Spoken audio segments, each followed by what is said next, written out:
Hello, Global Theater. My name is Gerry Fialka. Today's September 28, 2025. I want to thank Rob Grant and his amazing podcast. I'm probably wrong about everything. Please subscribe. I want to welcome today's guest, Richard Allen Barlow. Where are you calling from, Richard?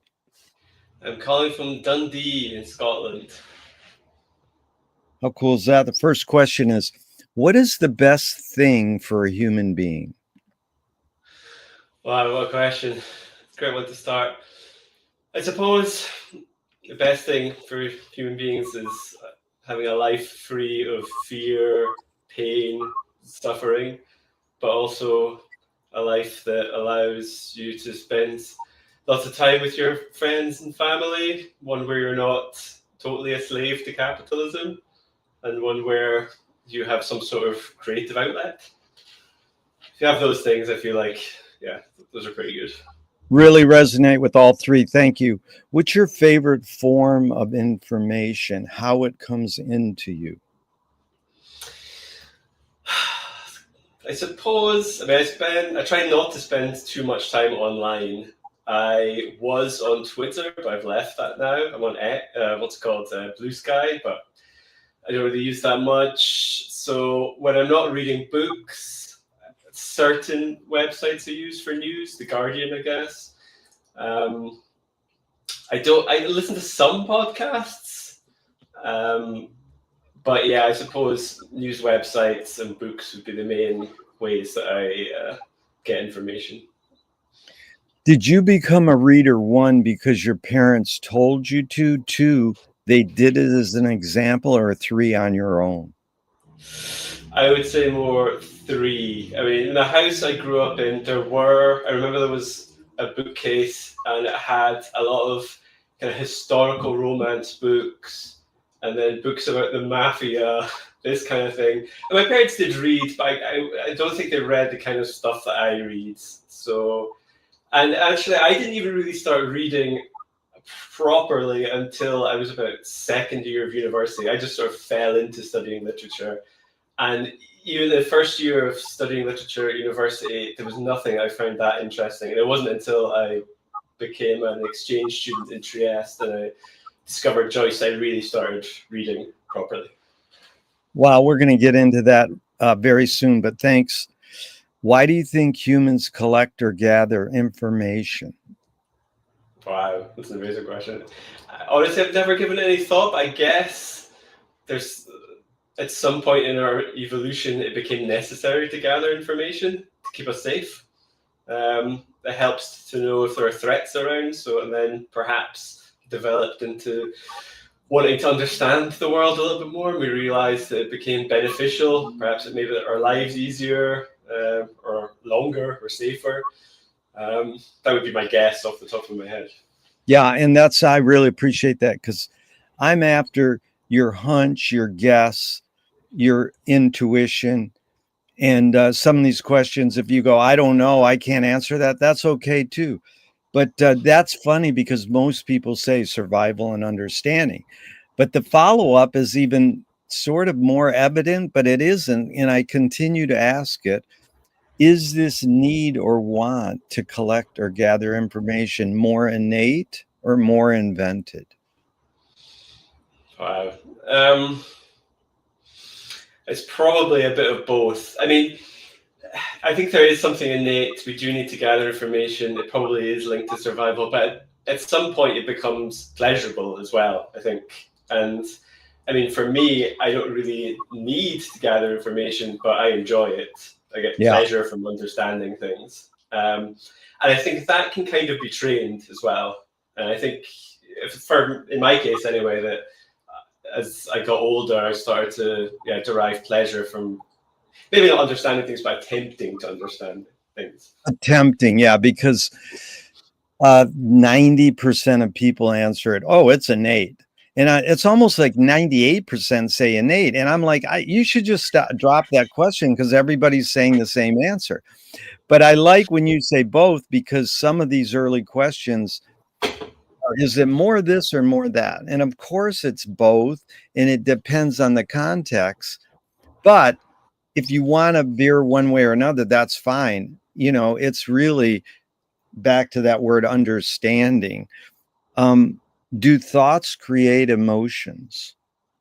The thoughts create emotions. I mean, usually I would think about this the other way around, that we have emotions first, or we have something like sense data, and then that gets translated into thought. I mean, I'm a bit of a Humean in this case.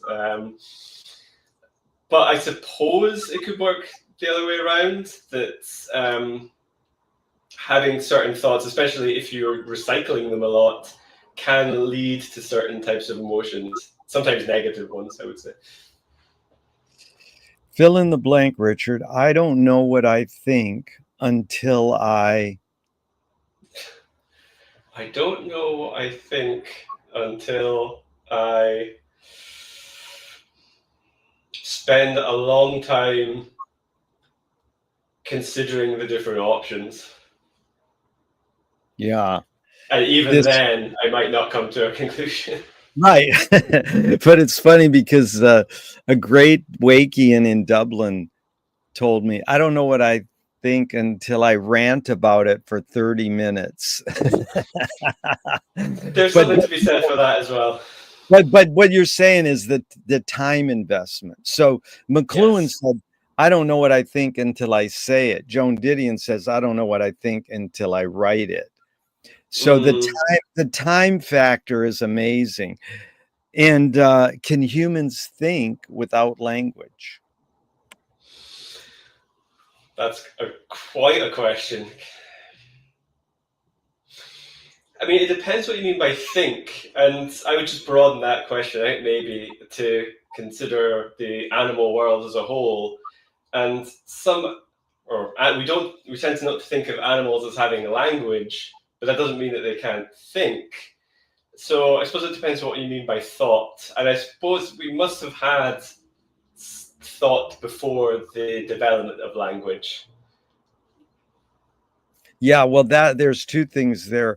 We don't speak animal language. We think we can kind of decipher it, but even you using, you were sort of certain saying, well, animals think. Well, yeah, we think they think because we have a word called thinking. What they're Yes. doing, but it's anthropomorphizing our language on them, and it's valid. I mean, it's universal, but Chomsky says language is not just words. It's a culture, a tradition, a unification of community, a whole history that creates what a community is. Richard, what do you do when language doesn't work? When language breaks down, what do you do? I didn't hear the end of that question. Yeah, when What do you language do when? when language breaks down, what do you do? Oh, When language doesn't work, what do you do? it's a great question. I think this is one of the reasons I'm very interested in Joyce's work, because even though he's a master of languages, I think one of the great ironies of his work is that he often suggests that language can't work. Actually, communication often fails, literature fails, people don't understand each other, there's certain unbridgeable gaps between us. We don't always, we think we might know what's going on in somebody's mind, but we don't, this kind of thing. And with regards to language breaking down, unfortunately, I think it's a really relevant topic at the moment, given the political climates in various places where we just can't get through to each other, I think. And we really do see language breaking down. I'm not sure there's a solution to this, really. Yeah. It's a struggle we're all going through, but it's a struggle everybody goes through from day one. I mean, um, your observations of humans in general, are we more thinking beings or more feeling beings? I think I would have to go with the latter. I think we're sort of ruled by our passions to a certain extent, and we might, or to a large extent, I would say. I think we might think of ourselves as being rational, but I think it's obvious that we're not. And we only need to look at the way the world works to see that that's the case, I think, sadly. These are two from Alan Turing in the 50s. One, is thinking a function of the soul?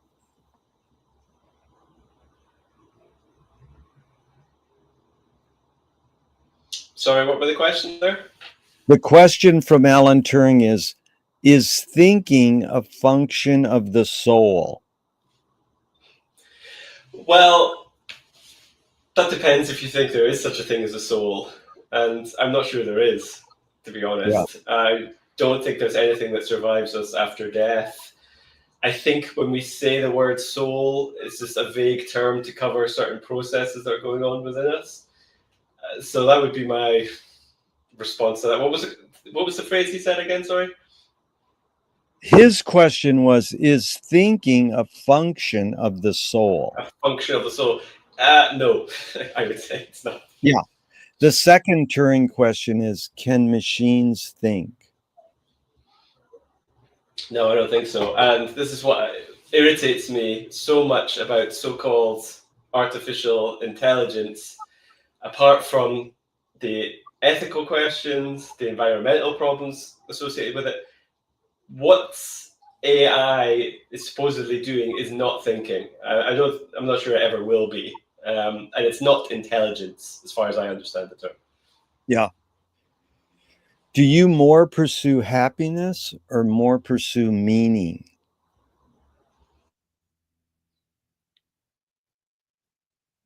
First, and you can get a lot of happiness through trying to find meaning in life, but ultimately, I think I just want the happiness for me and my family. That's the main thing. I can Right. deal without understanding certain things as long as everyone's happy. And I got the question from Viktor Frankl's book, Man's Search for Meaning. He says happiness doesn't tend to last and meaning tends to last. What Mm. what do you think of that? That's a fair point, and I think this is the reason why so many artists are driven to create sort of monuments that are going to last, sort of Yeatsian idea. But we're only here for a short time, you know? So I think we've got to make the most of it. Yeah. Does the brain more detect consciousness or create it? Detect consciousness. Like, is the Hmm. brain detecting consciousness or creating it? Hmm. I would say that the brain, and to some extent, actually, the body, is the place where consciousness happens, uh, rather than it creating consciousness. If that makes sense. Yeah, it makes a lot of sense because it's me and you versus the wording on the question. So, like, you changed the word create to happens. I like that. So, feel free to do that. I'm open for tangents, stories, anecdotes. You don't have to answer the questions, they're just prompts. Sure. What's faster, speed of light or speed of thought? It depends on the time of day, I think. I mean, sometimes it feels like the brain can work very quickly. Other times it doesn't work so well. And of course, that can have a lot to do with, just what's going on with your body, your mood, and this sort of thing. So I think that varies. Whereas I suppose the speed of light varies as well, although I'm not a scientist, so I don't really understand these things. But perhaps it's more constant. I'm not quite sure. Really good. Audre Lorde, the poet, said, you can't dismantle the master's house using the master's tools. Her, Mm. coll- Her colleague Yvonne Rainer said, oh, you can if you expose the tools. What new tool do you suggest? And it doesn't have to be tangible. To dismantle the master's house. Yeah, let me just clarify too. I open questions with cute quotes sometimes, but it doesn't mean you have to apply it. You can put it into the context you want. In other words, it's really saying, what tool do you most gravitate towards? You can apply the word new to it if you like, and you can apply dismantling the master's house if you like. I mean, you already mentioned capitalism, so that's interesting. Yeah, I mean, I think if life on Earth is going to survive, capitalism is going to have to be dismantled. Whether or not there are, I think we already have the existing tools for that, but there's just not the will. And so I suppose it's, again, to go back to an earlier question about communication failing. I think we're just going to have to rely on some older tools in trying to explain to people what's going on in the world, where we're going wrong, and hopefully enough people will understand this, but it's going to be difficult, I think. But I mean, if you had to summarize then from what you said, would it be explaining and understanding are your two main tools? I think so, yes. Yeah. Good. Whether or not, yeah. Yeah, that's good. And then what's a toy you gravitate towards? I was asking everybody their tool, and then someone said, well, what about a toy? So now I add, what's a toy you gravitate towards? I'm not sure if this is or could be classed as a toy, and perhaps I don't gravitate to it as much as I should, but I have a guitar that I love, a Fender Jaguar, and this is, even as an aesthetic object, I just love it so much. It brings me much pleasure. But I just don't play as much as I should. And even the stuff I do play, it's just like your basic classic rock riffs. But even that, it's gives you so much pleasure, and it's also, I mean, I kind of hate this term, but you're being present when you're playing music. You're not online. You're not really thinking in a certain way. You're just you're fully invested in doing something sort of for pleasure, and so I think I should do it more often. But yeah, there's a toy. Yeah, totally agree, dude. That's amazing. Music is therapy. But there's an irony. Segovia, one of the greatest guitarists ever, he would always practice with the TV on. Really? Maybe I should try that. Which is ridiculous because it's like, it was a distraction for him, or like wallpaper. So then maybe he could focus better, but who knows, I'll give it a try. But I got, I had this acoustic guitar for years and I hated it. And everybody says, oh, you should learn, if you're learning guitar, you should play with an acoustic. I actually don't agree, I have to say, because it depends on the guitar, because that was just a horrible guitar. It wasn't comfortable to play. I didn't like it. And so I remember when I was applying for tenure, I asked my wife, I was like, look, if I get tenure, can I reward myself with a guitar? And I said, if it's there and if I like the look of it, I'm more likely to practice. And she's like, yeah, I guess you're right. So I was given permission. So I splashed out a little bit. That is good. And it's also, do you use a pick or not? I do, yeah. Yeah. Always. And I just changed the strings for it. I shipped it from Singapore, and in Singapore, obviously, it's very humid, so all the strings were rusty. So I just recently clipped them all off and changed them, so it's really nice now. Yeah. I know about that, changing strings on guitars too. It's like, what? Unless you play out and, it's like you just too lazy to do it. Okay. Yeah. Really fun, Richard. Thanks. What do you worry about when you go to bed at night? Oh, man. So many things.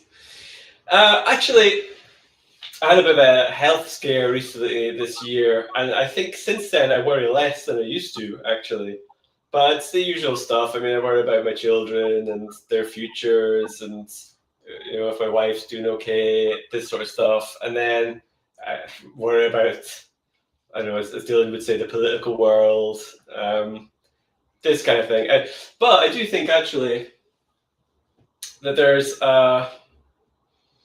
something to be said for worrying. I think we should worry, not too much, but worrying helps you organize your life, keeps you on your toes, means you get the work done. So a little bit of worry is good, I think.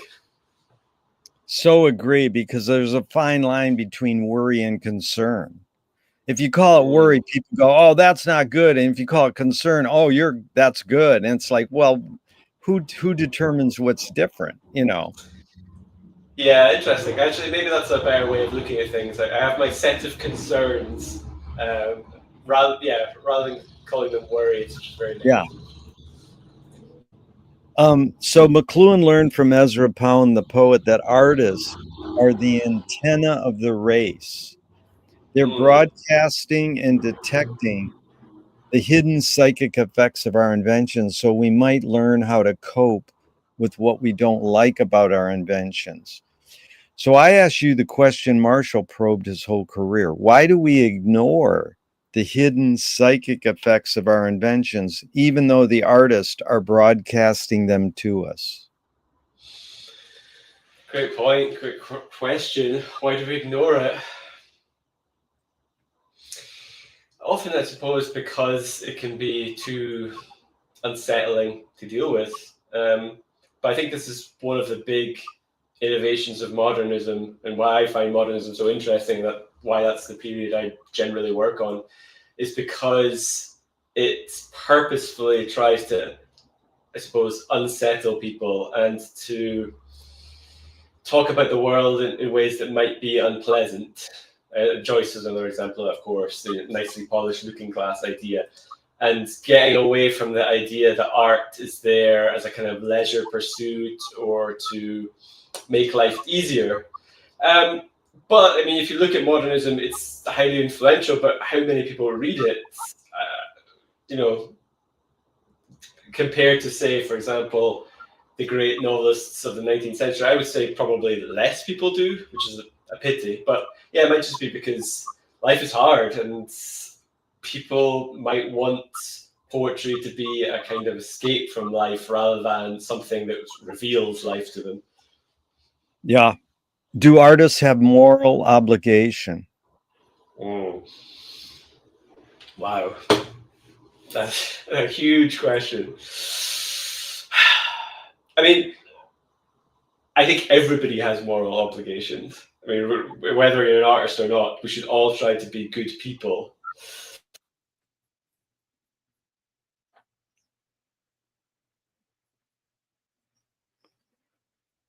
Yeah, your sound just fell out there. Did you hit a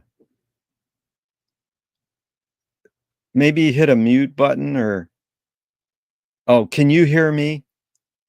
Thumbs up or thumbs down. Can you hear me? Yes? You can hear me. Yeah, for some reason your sound just dropped out completely. You know what? Maybe go out and come back in. Just exit and come back in. That might fix it.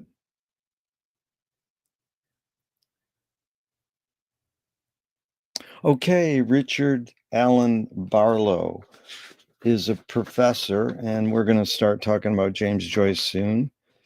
And I do recommend going to YouTube and watch his video with Pat Bourne talking about Ulysses. It's very good. Let's see if we can get the sound back here. Hi, Richard. Can you hear me now?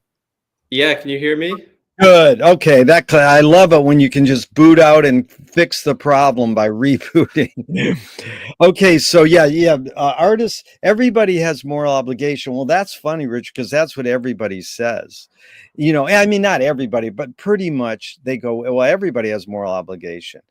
But it is tricky thing because some of the things, I one thing I wanted to go into with you is I love your video where you're talking about Ulysses on YouTube with Pat Bourne, and it just brought up this phenomenon on who invented that words can be naughty or Mhm. risque or vulgar. Like what words are just words. You can use them or misuse them, but who said this is a bad word? You know.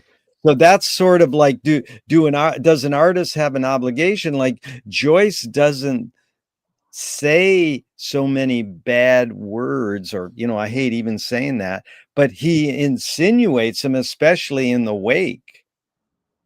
So Go ahead. Yeah. Any thoughts on that?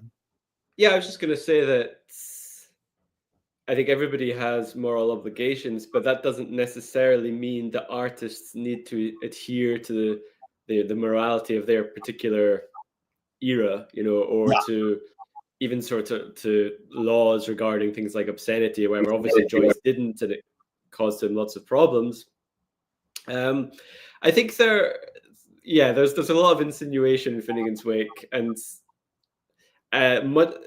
I think somebody, I can't remember who said this, that that Finnegan's Wake would have detained the censor if only the censor was able to read it. Like, much more so than Ulysses. Ulysses. Yeah. Yeah. Dude, I have a copy of Ulysses I bought at a garage sale for $5. And it was an illegal bootleg copy that was sold in America pre the court case.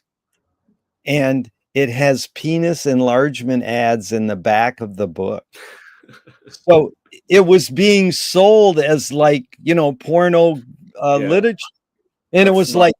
like, to me, that Joyce would be just loving that. See, and then the court case said no, this is then the court case clears them. So what do you do with this phenomenon?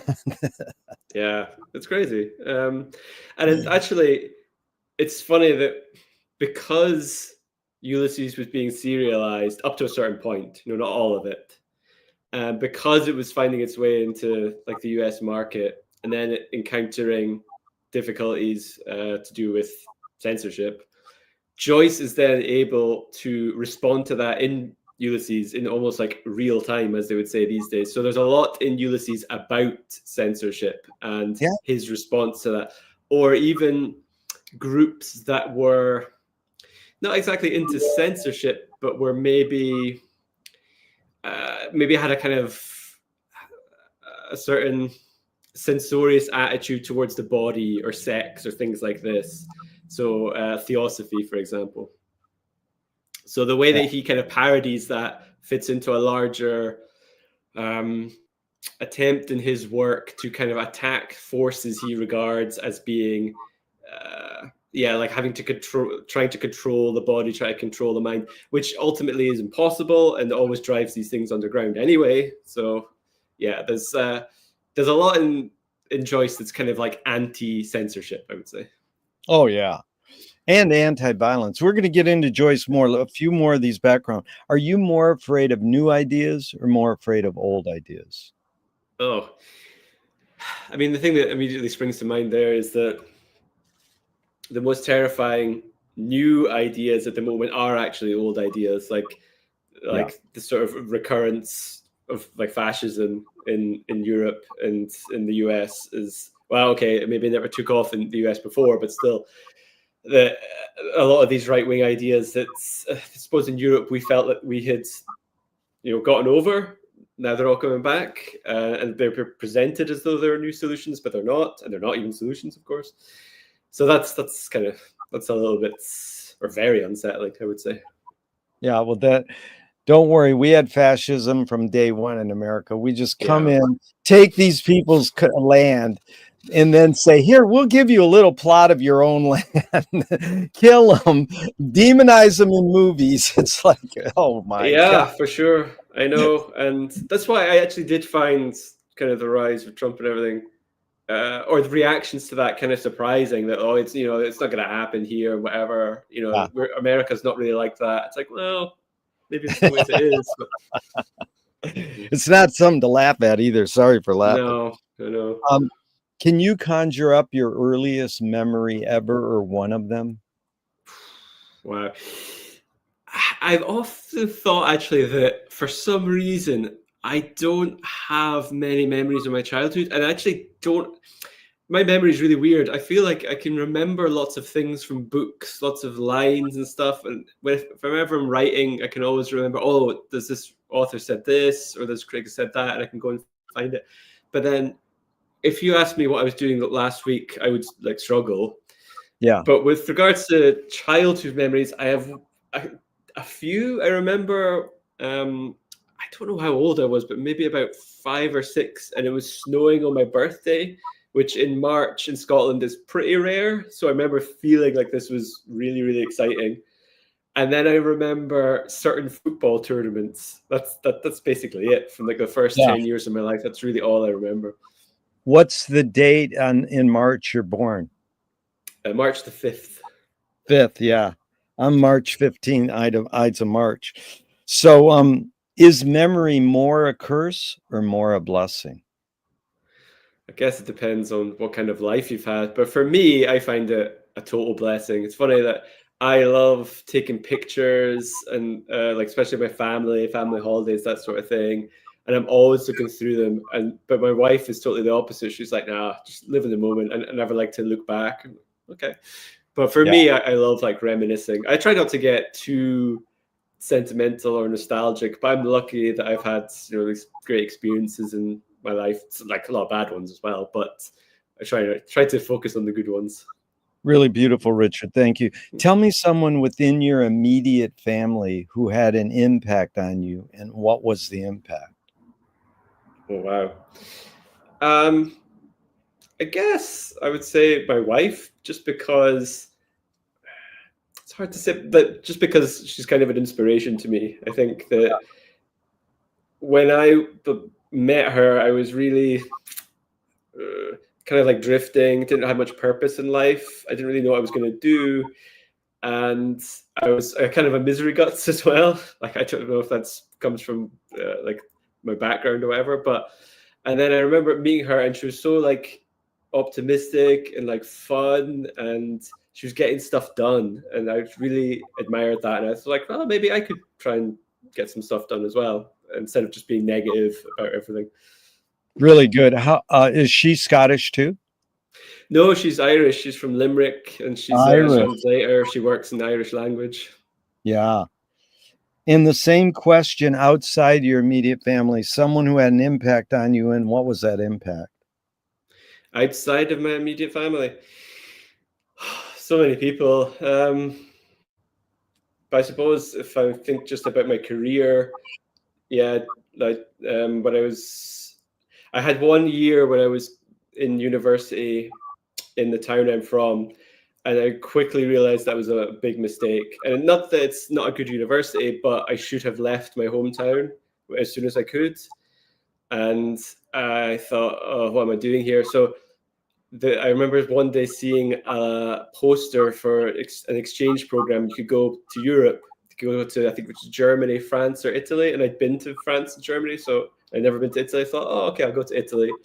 And I had a month in Naples, which is beautiful and I love, but it wasn't quite working with the university there. So the other place was Trieste, which I'd never heard of before, knew nothing about. And I went there and I went into this class, and it's John McCourt, who I'm sure you know, a great Joycean from Dublin, and he was talking about, well, actually, it was a whole course about, I think, the rise of the novel, and most of the novels I found interesting. But when we got to Joyce, like, it really had an effect on me, and I remember like immediately kind of discarding all the stuff I had been reading up to that point. It just seemed like you couldn't compare it to what Joyce was doing. Like, I could immediately see that Joyce was something different, but also very difficult, but something I wanted to engage with.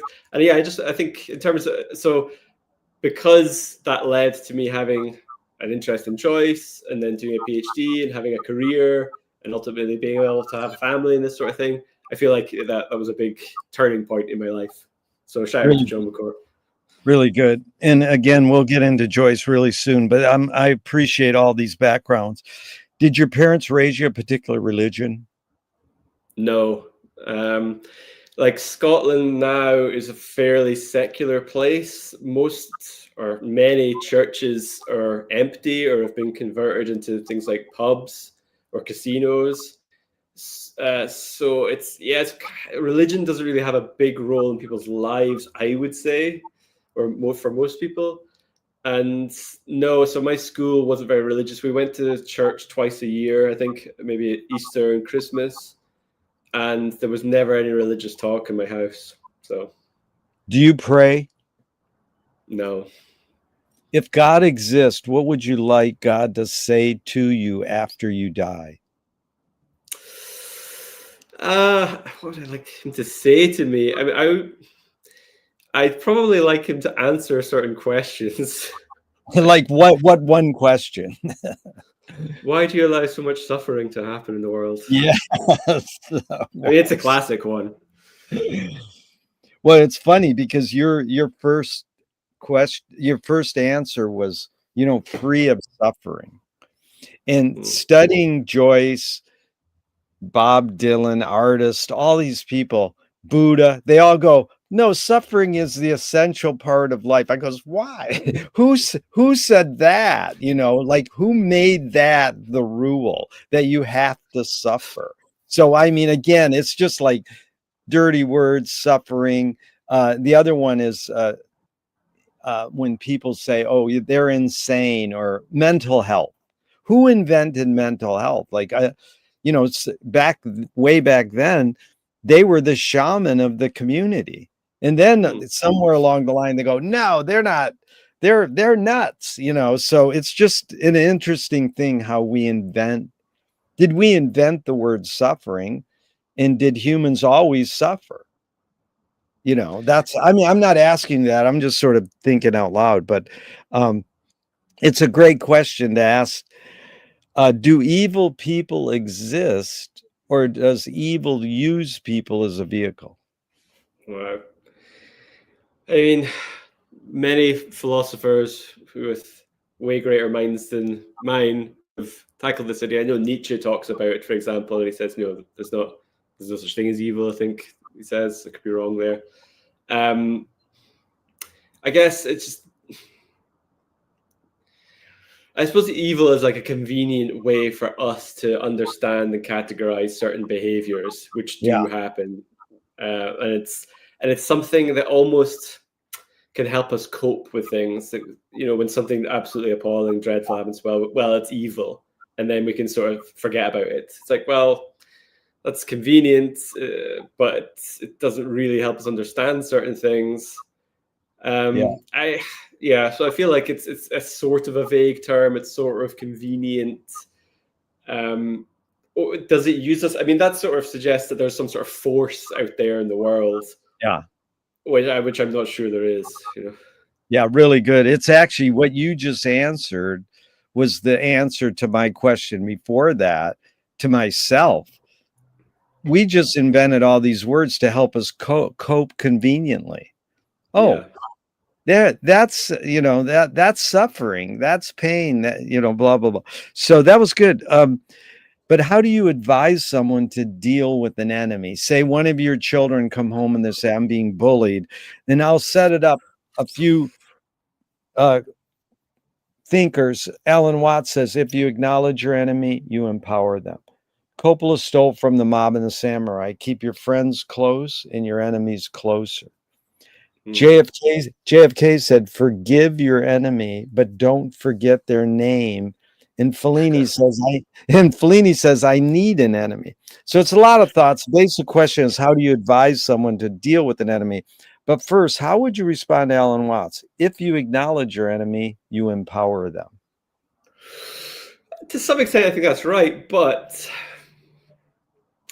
having an enemy can also be empowering. I would say that, if somebody is trying to thwart you or is causing difficulties in your life, it can be a great motivator. You can think, oh well, I'll show them.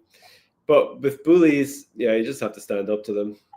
Yeah, In my experience, that's what I would say to my children. And from my experience, they eventually learn to leave you alone, because yeah. they don't want, like, they tend to not want resistance, I would say.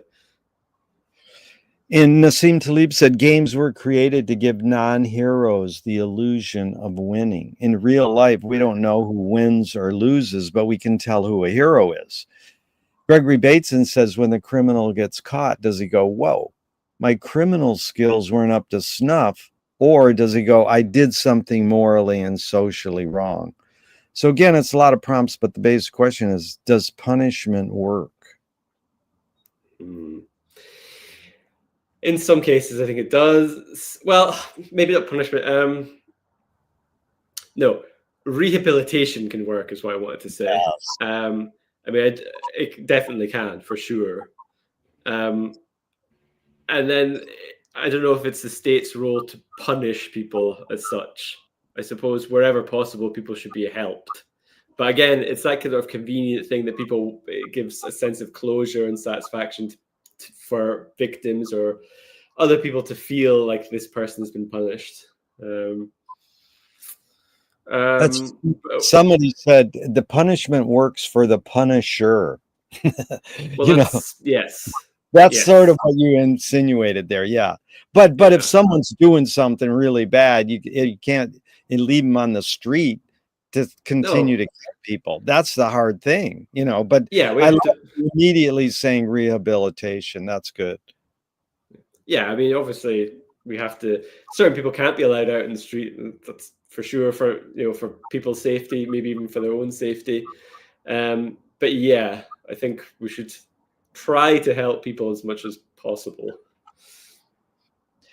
James Joyce was the first projectionist in Dublin 100 years ago, Volta Cinema. He basically checked out. He said, "This is stupid," allegedly. He said, "This is stupid. Why should I go inside a building and see a movie of a tree when I can go outside and see a real tree?"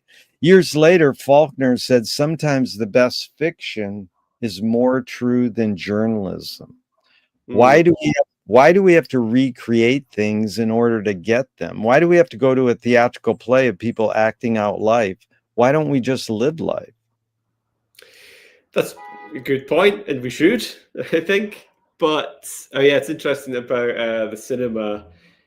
Like, I think that, I mean, I know that Joyce went to the cinema and he saw a lot of early film, but I think he wasn't particularly interested in pictures, as in paintings, which is strange. But I feel like, I mean, this is well documented and people have written books about this, that Joyce's work is very much influenced by the cinema. You can see him doing things like montages or zooms or flashbacks, things like this. So he clearly kind of learned a sort of vocabulary from the cinema.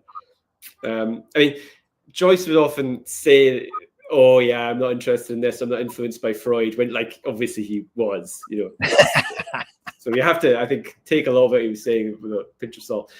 And then, yeah, with regards to why we can't just live life, well, because I think things like cinema, but also novels, can give us like a sort of concentrated version where certain things are heightened and brought to our attention. And actually, I think that literature can divert our attention back to life, back to reality in lots of ways. But also with regards to you mentioning journalism, I think Joyce said somewhere that just because if you think about Joyce's work, things like Ulysses, huge text, not that much actually happens, like in terms of plot.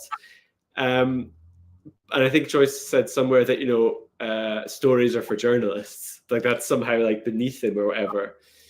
And I think it's related to something in Joyce where he feels like life is not or cannot be reduced to sort of simple plots with beginnings, middles, and ends where everything gets wrapped up and everyone's happy at the end or whatever. Like, life's not really like that. It's much more complex and messier. Really good. And so, like, if you think, I was just going to say that. So, if you think about the Aeolus episode of Ulysses, like, so much of that is about how journalism is a kind of falsification of life, which again then sort of implies that Ulysses isn't, even though it's aware of itself as being a fiction and a constructed thing.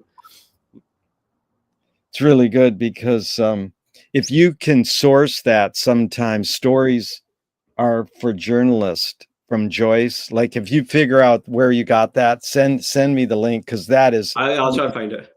That's really good because this guy invented this. He's a famous video game maker. I'm not a video guy, but I saw him lecture, David O'Reilly. and he made a video game called Mountain, and it was huge, and it's just this mountain. And anyways, in his lecture, he goes, "Fuck storytelling. It's all about empathy." And it was just like, everybody's like, so, oh, it's storytelling this and storytelling that. And we write our own narratives, and it's all narrative and storytelling. And I really appreciate that. Stories are for journalists. That's funny. Well, like, it reminds me, I had a boss once, and she was a lovely person, but she told me that she'd never rewatched a film like ever in her life. And I was like, really? And she said, yeah, like, because I know what happens. And I was like, whoa, like, Yeah. and that's fine. Like, that's a way to look at it. But like, there are certain films I watch over and over and over again. Like, I know fine well what happens, but I'm getting other things from it. Yeah. Well, it's just like reading Finnegan's Wake over and over. And that phenomenon was not around until TV started replaying Wizard of Oz. People didn't watch movies over and over. I started showing movies in the mid-'70s on college campus. And that's when Harold and Maude and King of Hearts, people would go, "I've watched that film 20 times. Like, no one watched films over and over. And, now kids grow up and they watch Star Wars or whatever a million times. And, it is a phenomenon. And it's like, how many books do you return to and read over and over? And, you being awake, I think you're awake, and it's like, you can never, ever finish Finnegan's Wake. You could read it a million times and you're still like, man. So, I mean, that's the sort of the epitome. So, walk us through you kind of told me already, but where's your tipping point? I mean, basically you're an educator. Is that your main, you're an educator. Now, do you write books, so you're an author. And so do you write only nonfiction? You don't write fiction. I do, but I just haven't published anything. I have all sorts of bits and pieces. One day I hope to get together, but I never have the time. But, right. But yeah, up to this point, it's all nonfiction. Yeah. Right. So where's your tipping point? I mean, I guess you've already explained it. It's when you meet John McCord. It's your tipping point to pursue Joy's writing in literature. Okay, let's go to this then. A screenwriting teacher told me great art is when you can clearly see the intention of the maker. Stanley Kubrick says the opposite. Great art is when you can clearly not see the intention of the maker. What role does intention play in your creative process? Say when you're writing one of your nonfiction books. Well, yeah, I like the Kubrick quote, and I mentioned earlier certain films I watch over and over again, and some of them are Kubrick films like Barry Lyndon, The Shining, 2001, and yeah, I think, okay, obviously an author or a director or a musician or whatever has certain intention, but I really dislike work where it's obvious that you're being like, if there's a certain message or like, this is what you should take away from it. That's not the kind of thing I'm interested in. And this is one of the reasons why I think Finnegan's Wake or Ulysses is so fascinating, is that it's inexhaustible, like the amount of meanings that can be created. And I think that's, to go back to the idea of intent, there might not be intent as in a certain set of messages, although there are some maybe, but there is an intent that I think Joyce wants you to create meaning, and wants you to make your own connections and come up with your own ideas. And so it's such an open and rich text, for those reasons. I think that's partly why it took so long to write it, to make it so rich and so deep that so many things can, that so many readings can be made of it. But with regards to my own stuff, I mean, like sometimes, when you're an academic, sometimes somebody will email you and be like, "Oh, can you write a chapter on this?" And I'll, depending on my schedule, say yes or no. Generally tend to say yes because it's normally things I'm interested in.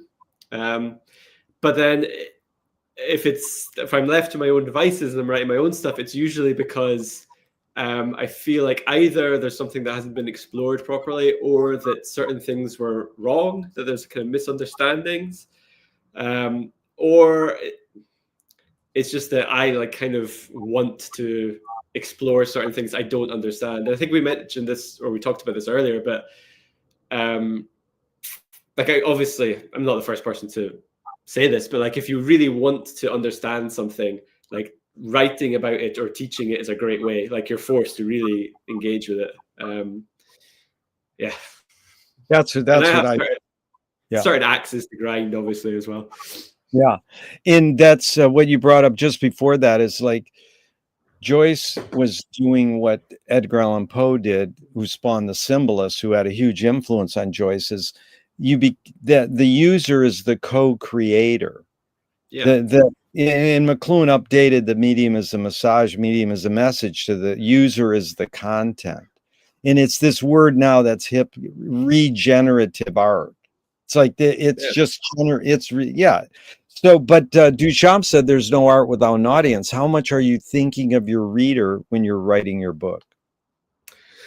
Ooh, quite a lot, I think, because I remember when I first started doing academic writing, I thought, I don't know where I got this idea from, but I thought that you should kind of be serious and dry and kind of scientific or something like this. I don't know why. I don't know why I was thinking, but at some point I got some feedback that was really useful, and it just said this is a bit like this is not that much fun to read or something like that. And I was like, oh, you're allowed to do that. So ever since then, I've like tried to, when I'm writing, try to make it the way I speak or something like this, and to make it more like to pay attention to the sentences and the word choices, make sure it has a nice flow to it, make sure it's like pleasurable to read, because a lot of academic texts are kind of tough to get through. So I try not to do that, and also I feel like things like Ulysses and Finnegan's Wake are intimidating enough. We don't need an added layer of like intimidation. We should be trying to explain things to people rather than trying to overcomplicate things, I think, personally. Oh. So yeah, I often think of the reader. I don't know if I have that many, but hopefully some people will read my books at some point. Really good, Richard. It's like when they asked Robert Frost, someone said, could you explain this poem? And he says, you mean you want me to say it worse? You know, and I mean, that's like people buy BMWs and houses by trying to explain Finnegan's Wake these days. It's like, it's an industry. There's the Joyce industry is huge. I don't know how many people make a lot of money, but you know what I'm saying? It is like, there's so many. I mean, I have so many books trying to explain Finnegan's Wake, and it's a joke. And my favorite one is, I just got it recently. It's something like the Idiot's Guide to Finnegan's Wake or something like that. And it is, and in a way, it's really kind of stupidish, but in a way, it's like the best one of them all. It's like, okay. So like in a way, I'll figure out the title and send you the title, because please do. You know, my friend goes, oh, that's a stupid book. I said, no, that to me is the best one, because it's like, don't take it so serious. But here's another McLuhan thing is, everything we invent extends some humanness or human sensorium. Knife and fork extend our teeth. Shutter in a camera extends our eyelid. And maybe even non-tangible, say, religion or philosophy extends consciousness. What does the writing utensil extend for you? What humanness? Whether it's a keyboard or a pen or a pencil, what humanness does it extend? Great question. I know we've talked about this earlier, but I suppose consciousness. It's just a way to communicate consciousness, I suppose. And like one thing, it's the more you think about it, writing and reading are very weird. Like they're actually quite strange. Like the idea that like you look at a piece of paper or a screen and there are all of these symbols on it, and from those symbols you are getting ideas transmitted into your mind. It could be from somebody thousands of years ago. It's bizarre. Like it's a really weird thing. I think because we're so used to it, we don't really think about it very often. But it's kind of weird. It's very weird. Yeah. And in fact, this guy in the New York Finnegan's Wake group, Stanley, he's been doing it for 60 years, Finnegan's Wake, and he's an engineer. And every meeting he goes, it's about the sound. It's about the sound. I'm like, yeah. And it's language about language. But it's weird because I study etymology every day. Where did the word weird come from? And my favorite thing is that every once in a while it says of unknown origin. Well, guess what?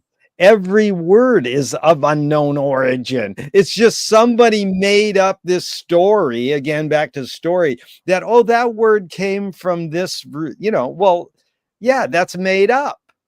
And the Yeah. other one is the great one I love is Eric McLuhan, Marshall's son, saying that the word fact, FACT, and the word fake, FAKE, are both rooted in the Latin word to make. Yeah. Interesting. So if you're making up a fact or a fake fact, it's you're making. That's what you're doing. So it is. I love your word weird. Yeah, like just to stick with that for a second, if possible. Yeah, like I know, like maybe one of the earliest uses is in Macbeth, of course, like the weird sisters, and I think it has something to do with fate. But at a certain point, as with many words, like we can only go so far, and Yeah. it's the case with many origins. I don't know, it just makes me think of like Hume's work where he's talking about ultimate causes of things. Like I don't think he uses gravity for an example, but when I'm talking about this to my students, I'll say, like if I'm holding an apple and I drop it, it'll fall to the floor. Why is that? Okay, it's because it's gravity. But then we might ask, well, why is gravity there? What is the origin of gravity? We don't know. Like it's just like it's science can only take us so far. Like reasoning can only take us so far. We have to admit that we don't know. But with regards to weirdness, I don't know if you know the book High Weirdness by Eric Davis. It's all about I've been. You mean Eric Davis, the California writer? yeah. I've interviewed him and he interviewed me, and I just booked him to be on my podcast again. So yes. What about it? High Weirdness by mail? No, he's Uh, got. no, Okay, go High ahead. Weirdness by Eric Davis. It's all about consciousness culture I think specifically in California in the Yeah. 1970s. The reason I mention it is that there are some links to Joyce there, and somebody I think should write a book about Joyce and American culture, but specifically kind of consciousness culture and counterculture stuff. Because to give you one example, I think Terence McKenna, when he was Oh, going down to South America to do all sorts of these experiments, brought Finnegan's Wake with him, for example. oh So yeah. there's all these strange connections, and the idea, yeah, just that I think like Joyce is kind of an influence on the counterculture in many ways, and I don't think, as far as I know, I don't think anybody's written much about that. Oh, there's a lot about it, but it isn't in. That's good that Eric's book covered that, because Terence McKenna put out that 45 minutes on McLuhan and a 45-minute tape on Finnegan's Wake. And that's important because that's how Burning Man kids get into the Wake, is through Terence McKenna. But yeah, I can't specifically tell you the books that you're hoping that someone would write, but there's a lot of articles and a lot of research. Okay. And I'll turn you to my friend Corey, whose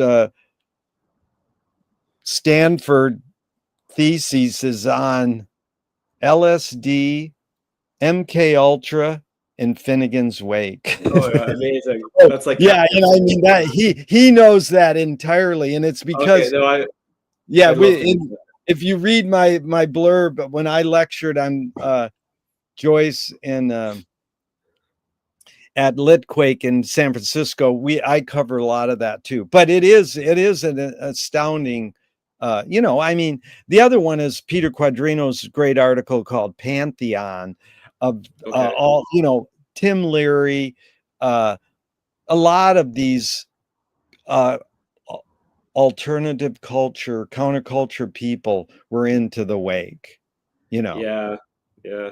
and they Robert Anton Wilson, there's a lot of them, but it is astounding. I'm glad you brought up Eric Davis, because there is another book by the subgenius called High Weirdness by Mail, and then there's Okay. Eric Davis's book called High Weirdness. Yeah, Yeah. he's a deep researcher. I really like Eric a lot, and Yeah. I look forward to it. It's like you presaged my podcast with him by bringing him up. But let's go to those three questions, Richard, in regards to your guess or hunch. I mean, basically, how many years have you been studying Joyce? When did you start with McCourt until now? How many years is that about? About 23 years. 24 years. 23, 23 years. That's funny. That's Robert Anton Wilson's number. 24 years. Oh, Okay. Now, okay. your hunch or your guess, what was Joyce's intention? Was he thinking of his audience? And what do you think he would say that the writing utensil extends? Those three main questions that you said: consciousness, you think of your audience, and you're not so leaning towards having an intention. You want to have the co-creator. So anyways, yeah. I mean, I think Joyce definitely did have intentions with certain works. I mean, for example, I mentioned this earlier, but when he's talking about Dubliners, he wants to give his readers a nicely polished looking glass. For Finnegan's Wake, he reportedly said that he wanted to write a history of the world. And when he says that, I don't think he's necessarily just talking about human history. He's talking about the world itself. And this is something that a lot of the contributors to a book I recently co-edited about Finnegan's Wake talk about, that he was very interested in the environment, in the animal world, in ecology.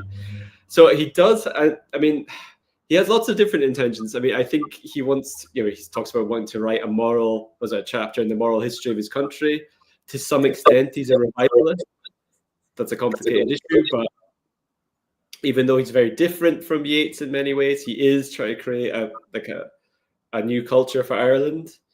He's trying to sort of show Irish people what they're like, but also he wants to, I suppose, kind of carry out a revolution in literature, to come up with new ways of understanding the world and talking about the world, expressing.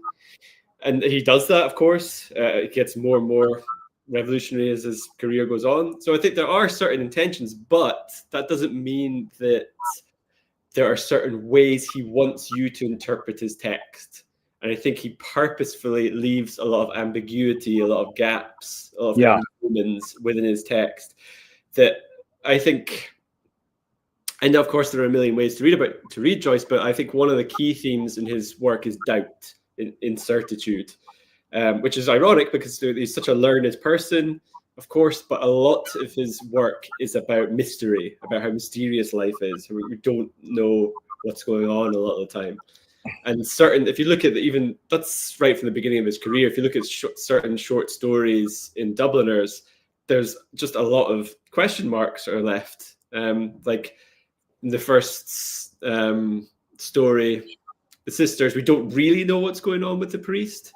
Or if you think about two gallants, some people say, I think, where does the coin come from at the end? What's really going on there? He doesn't tell us, and he will purposefully take us to another part of Dublin while the real action is happening somewhere else. He'll, in a sort of frustrating way, move us and take us to a place. We're getting a description of somebody's lunch while the scam is going on. It's like, well, why doesn't he just show us? Because he wants to create the sense of ambiguity and mystery that I think he feels like that's what the world is like. That's what life is like.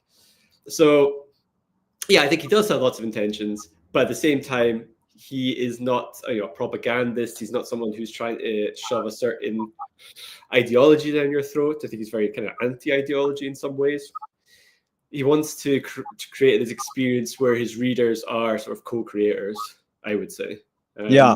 Well, let me just respond to that for a second, because that's what Poe invented, the detective novel, which is reasoning backwards, effects precede causes. So yeah, I'm only going to give you so much information, and then that will lure you into being more involved in the reading experience.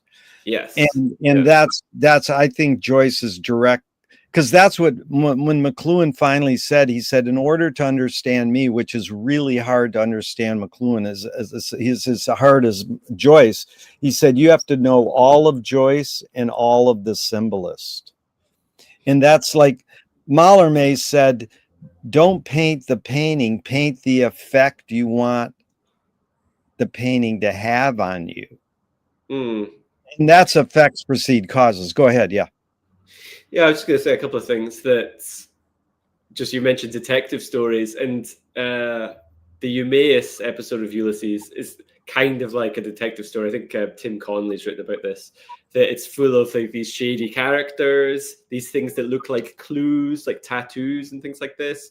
There are people who are clearly not who they say they are, who have pseudonyms. So I think Joyce is very interested in the detective novel. So it's like, yeah, Eumaeus is almost like a mini detective novel where we're invited to kind of solve certain things which perhaps cannot be solved. Like, and this is disputed that Joyce supposedly said that he'd put all these riddles and enigmas into his work. Whether or not he actually did say that is debatable, I think. And I think maybe Ronan Crowley has written about that. But it is certainly true that there are things that are just cannot be solved. Like, who is Macintosh, for example? It seems like that cannot be solved. We're just left in doubt there. And one other thing I was going to say was that, I mean, I don't really teach Finnegan's Wake. I don't think I would be allowed to anywhere. But I have a course where, in Singapore, I had a course where I taught Ulysses, like the whole book, and at the end, I'd give them a little introduction to Finnegan's Wake, and I was encouraging people to read it. And I would always say to the students, like, don't worry about understanding all of it. Nobody understands all of it. Yeah. Like, literally nobody does. So you can't be put off by that. But also, what you're saying about, was it McLuhan who said you have to understand all of Joyce and the symbolists understand him?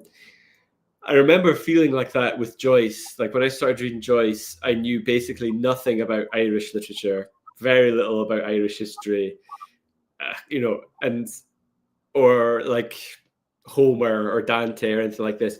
And the great thing about, for me, one of the great things about reading Joyce is that you have to go and learn all that stuff. Yeah. So it's like a kind of course in literature in itself. Yeah.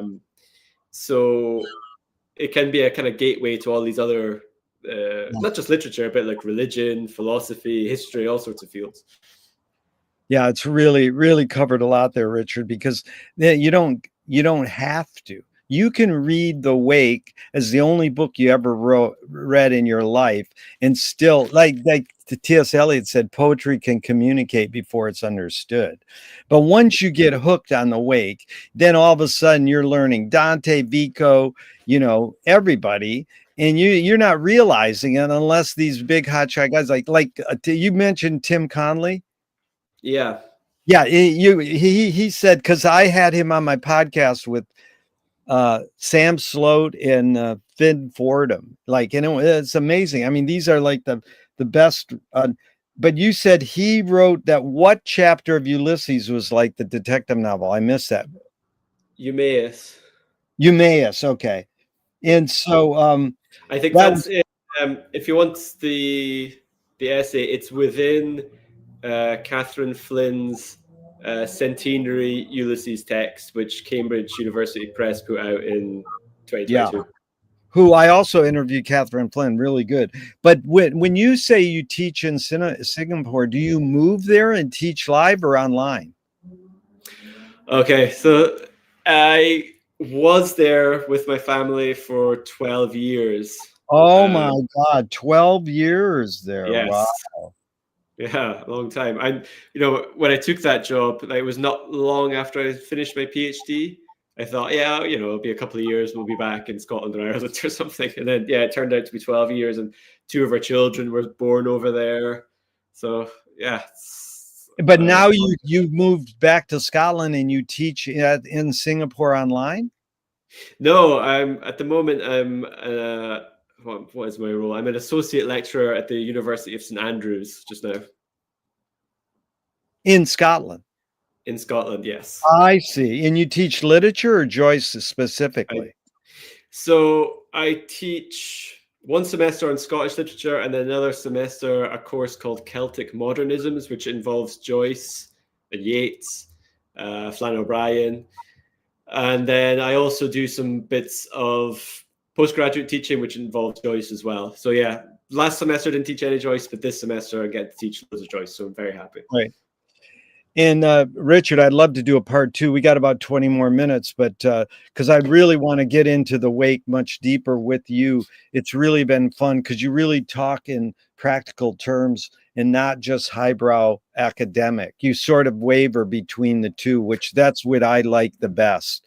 And I like it all. But there is one thing you said that is interesting, because the way McLuhan really learned Joyce deeply was when he studied at Cambridge with the new criticism guys.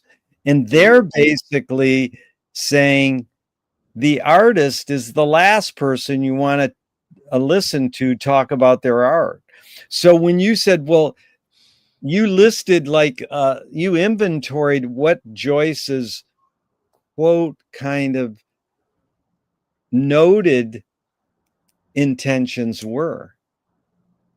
But I'm asking you also, your guess or hunch, what his intention was besides all those that have been theorized. I mean, not just besides, but is there any others that you think deep inside you, having studied him so much, like maybe he would, like one guy who helps run the New York Wake, he just constantly goes, he said it was a big leg pull, and that's all it is the Wake is a big leg pull. And it's like, well, no, it's a lot more than that.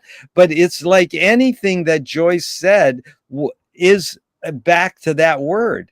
He could just be faking you out by saying, I wrote the, Ulysses so that you could figure out if Dublin was destroyed, you could draw a whole map. Well, of course, he's kind of being honest, but he's also maybe diverting you from really understanding why he did this. Like it's more like your deeper hunch of his intention. Is there any you have that in that regard?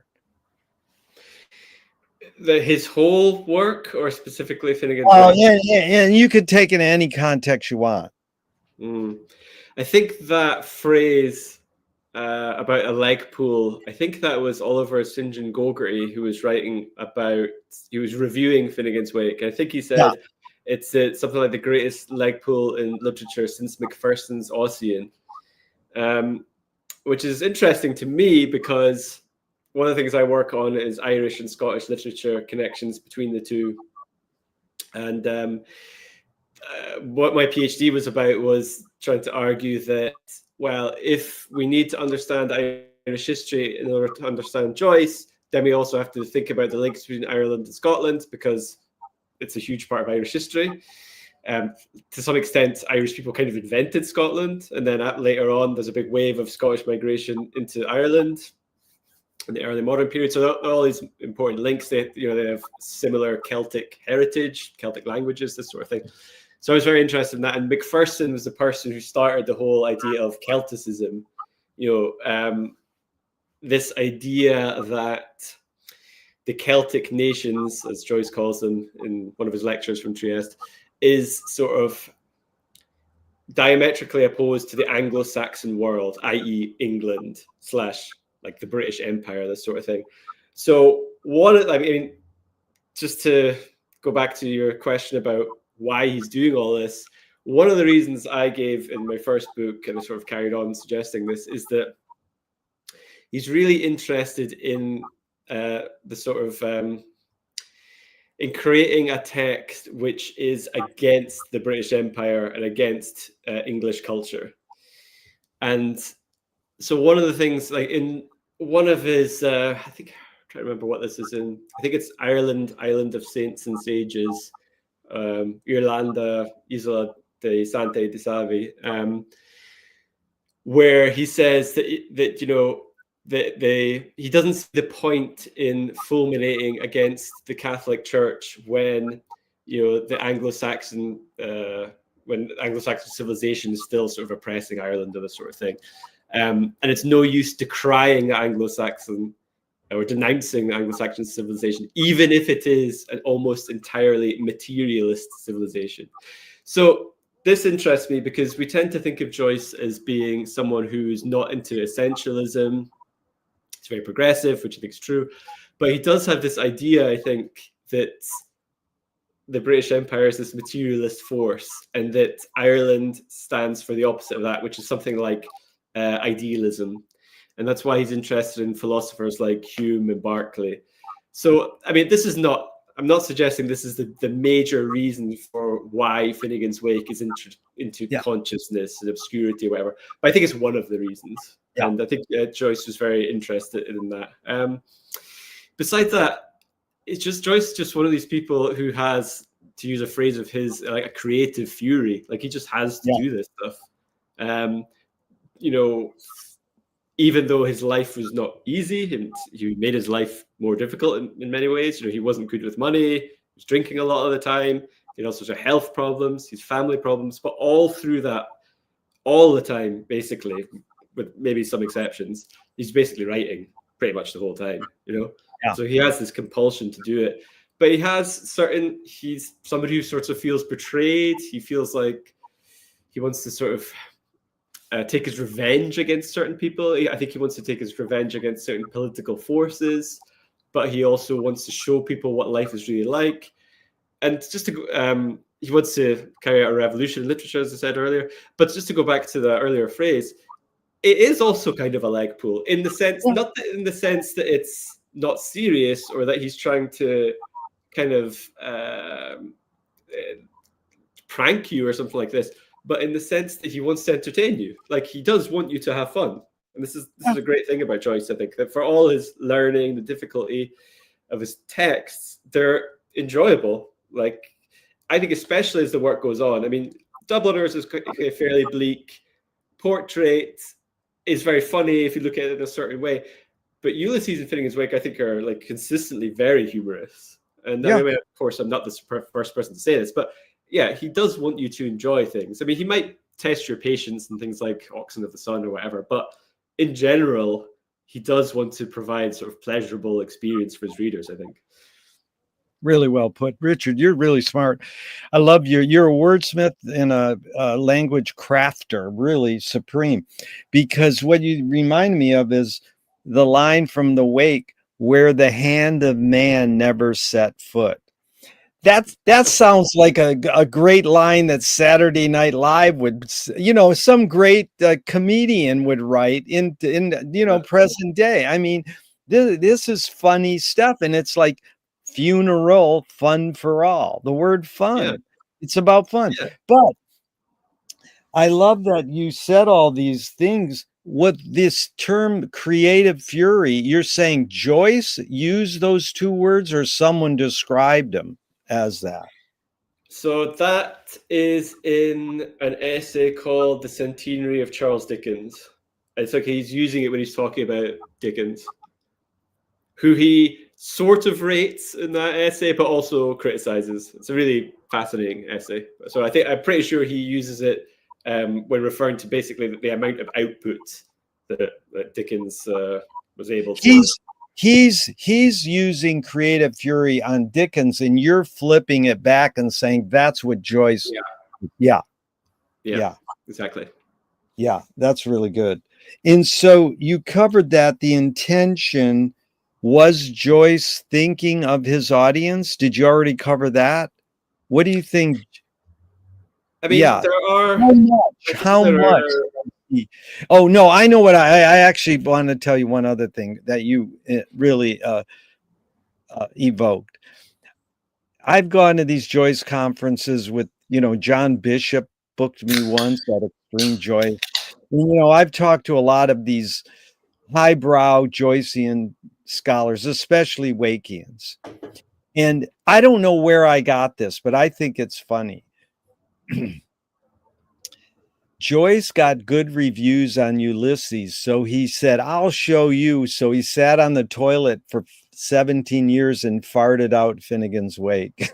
You know, so you know the story is like Nora is hearing him laugh in the other room. Isn't that like, he's out in there like like laughing at his own stuff. That's that, a great poet, Jack Hirschman, told me Joyce is the only artist who could crack himself up. Really. And that, I says, that's not true, because Frank Zappa does it too. In Joe's Garage, you can hear Frank laughing at his own jokes, and it's sincere laughter. It's not bullshit laughter. It's not like manufactured. So there's many artists, but I think Joyce could crack himself up, and I think that's a thing. But anyways, I just had to tell you about that because of back to just using words like fart in Finnegan's Wake. People like, that's lowbrow, and it's like, yeah, well, it's the greatest book ever written has some lowbrow stuff in it. So is Joyce really, throughout, that question is more, was he thinking in chamber, in the poems, and then in the early writing, and then in Ulysses and in the Wake? Is he thinking of his reader? Is it, the way I posed it to you? How much are you thinking of your reader when you're writing? So I think he was, and I think there's a letter, I'm not sure who's writing, where he talks about wanting, an ideal reader with an ideal insomnia, sort of thing. So I think he is. And just to pick up some of the things you mentioned there, again, like, we have to be cautious with some of the anecdotes in Ellman's James Joyce, great book that it is. But supposedly, once he was at a soiree or whatever, and they were having some drink, and somebody said in vino veritas, and he said, no, in risu veritas. In other words, like, in laughter is truth. The idea that we find something funny because we kind of realize there's some sort of reality or truth to it, and that's the satisfying thing for us. Oh, and then also, I think supposedly he said that, when the World War II broke out, like, well, what's the point of this war? Isn't it better to make a joke like I have? So there's a kind of seriousness to his humor. I think he wants to give people pleasure. And then just with regards to the lowbrow nature of his work, this is one of the things that really interests me about his writing, and something we see in other modernist texts, maybe not to the same extent though, I think, where he wants, like you were asking earlier about intent, he really wants to express all aspects of human life, even things that might be considered dirty or obscene or unpleasant. And it's amazing to think that, maybe with the exception of some, if we go back to old English texts or whatever, but if we're thinking about works in the English language, that so much of that was absent from English literature until Joyce. And I mentioned earlier that he's carrying out a revolution, and I mean that in like formal or stylistic terms and technique, but also just in terms of the things he's talking about. And even other modernists at the time were, oh, this is a bit much, or can't go that far. And now we would think of it as being totally normal, like to see certain acts or whatever in films, or to read about certain things in books. But it really wasn't normal in the 1920s. So I really think he had a huge effect on culture, and I think his attitude there, again, to talk about intent, is like, these things are not obscene. Like, that's just life. Like, again, that's another anecdote that may or may not be true, but like, him saying that, like, if Ulysses is unfit to read, life is unfit to live. That's just life. There's nothing dirty about it. It's just reality. Yeah, it's really amazing. That's why Frank Zappa listed Joyce as an influence on his first album in the late 60s. Oh, really? Yeah, it's because he knows he did the same thing. He just talked about human life, and then people, oh, that's potty mouth, that's dirty, and so you can see it's much more. That's exactly. So, what do you think of this? extension. What do you think? Would you say the same answer as you did, that the writing utensil extends consciousness? What did the writing utensil extend for Joyce? What humanness? Great question. I mean, I think, I can't think for him, obviously, and I can't see into his mind, but it wouldn't surprise me if he thought that it was a way to extend consciousness or to kind of share consciousness, this sort of thing. Also, it wouldn't surprise me if he thought, in terms of extensions, that it sort of extends your life in a certain way. Yeah. Again, that's sort of a Yeatsian idea, of course, and lots of other artists share it. But to create something that will last forever, or as long as human culture lasts, I suppose. So there is that sense of extension. And he was successful in that, of course. Oh, yeah, totally. In this, so I hope we can do a part 2, because I really want to go into the wake, but I thought we could sort of close out this first part. Richard, it's really been a delight, and I really appreciate your time. This term epiphanies and everydayness, I mean, it's sort of, has this surface meaning, and then maybe what's it deeper meaning for you, and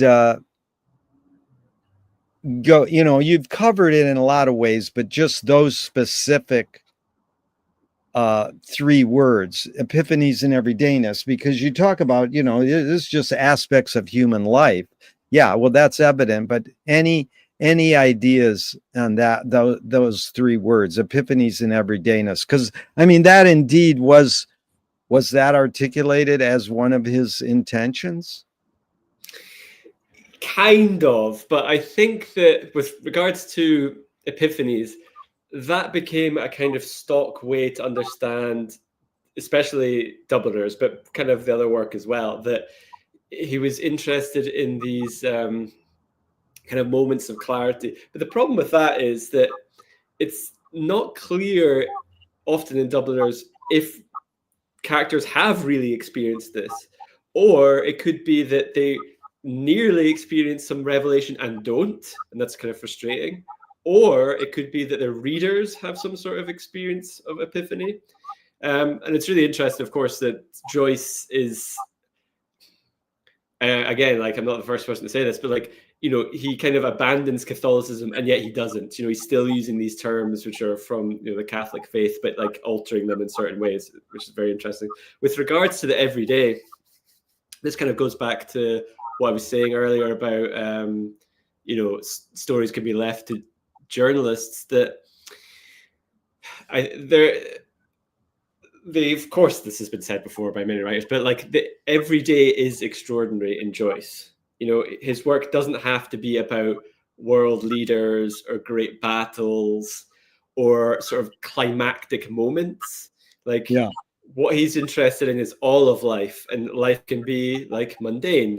Life is like going to the shops or going to the toilet or whatever. That is human life, It might not all be leading up to some sort of great conclusion in the way that, quote unquote, conventional novels might do. So I think, we have to use the word epiphany with caution. I think he's doing something more subtle and complex with this idea. And with the everyday, he's like a total, he really celebrates everyday life in a way that I find like very inspiring. I think everyday life and like everyday people, I suppose. Yeah, really good, because if we get into this pursuit of humans seeking the truth, Louis Buñuel, the filmmaker, said, "I'm for anyone who seeks the truth, but I part ways when they claim they found it." Now, when I tell people that quote, most people go, I love that. And one guy finally said, "Dude, that's bullshit, because if I'm going to seek something, it's because I want to find it." And so I flipped it into this question: if the journey is more important than the destination, why do we have to name or seek a destination?